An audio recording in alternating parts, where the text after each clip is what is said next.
Hey everybody, this is Kimber from Moksha Yoga and Wellness here to talk to you about KAPHA Dosha. If you've missed the first two videos, we've also talked about Vata and Pitta doshas, so check those out. But I'll still give you a quick intro about what the doshas are so we're all on the same page. In Ayurveda, there are three main energy types called the doshas, and all of these energies make up all of us. So you can imagine that each of us is born with three buckets. You have a Vata bucket, a Pitta bucket, and a KAPHA bucket. And all of us have all three of these, just at varying amounts. So your particular constitution is how full these different buckets are. No one is better or worse than any of the others, but that's why Ayurveda is so great, is it's a totally individualized medicine system, because you can really seek to balance based on what's going on in your body, which is totally different than anyone else's. Our KAPHA dosha, the third bucket that we're going to talk about, is the dosha that's associated with the elements of earth and water. So physically, your kaphas are just your big bone folks. And don't confuse this with being overweight, because that's not the same, but just the folks that are big and tall, that are broad shoulders, that just have some meat to them, you know? So this would be really opposite from our Vata folks, the tall, skinny string beans. You can view that kind of as a spectrum. So KAPHA folks also can have really big, dark eyes, really lush hair, maybe oily skin, just luscious everything is the KAPHA person. They have so much of that water element. So kaphas in the mind are incredibly loyal, incredibly good at building community. With this water element, they're just kind of sticky. They can just bring people together really well. They have really great endurance, both physically and mentally. They just have this staying power because they're so grounded in their bodies and who they are. So this can be really beneficial.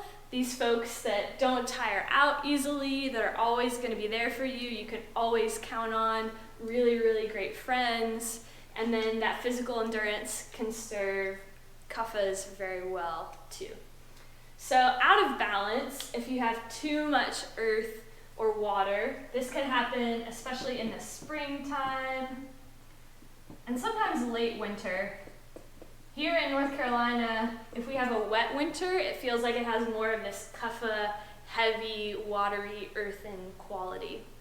But too much of a good thing in the body can mean mucus and congestion and things being slow and stagnated. So they can be people that have trouble with their sinuses a lot. They just always seem to have sinus infections. Maybe their digestion is really slow and they're not necessarily regular with their bowel movements. Can be another big indicator. Really, really oily in their skin or in their hair as well. And then out of balance in the mind, too much of this cohesive, congealing quality can lead to maybe some laziness, or in some cases even depression. Just too much of that heavy downwardness. They can be maybe hard to motivate. They're not necessarily good with change. They can be sometimes possessive of their emotions or the things that they own. They just want to hoard things around them potentially. That's all if we have too much of this downward, watery, rooted quality. So in Ayurveda, if we want to balance with the opposite, we want light and bright. Is what's going to help out our kapha folks, especially in the springtime for most of us, when we get allergies and the snot and we're trying to come out of winter and trying to emerge and need more energy. That's when a lot of us experience a lot of kapha. So if we want light and bright, kapha people love sweets and baked goods, and that's about the worst thing that you could do for a kapha person. You're thinking juices and smoothies and salads and all these things that are just light and full of green stuff, full of prana, as we would say in yoga. So you don't want anything heavy. Red meat, really heavy cream sauces is just going to be way too much for a kapha person. And then light and bright, and the rest of their life, lots of movement, lots of exercise in any way, shape, or form, especially first thing in the morning. is going to be really helpful for a Kapha person just to set their day up with a little bit more energy. Making sure that they're getting movement throughout the day, that they're not getting stagnant, that they're not getting stale. Making sure that they're getting lots of sunlight can also be helpful. Lots of positive interactions in their relationships as well, so they feel fulfilled that way and don't feel like they have to be fulfilled through food.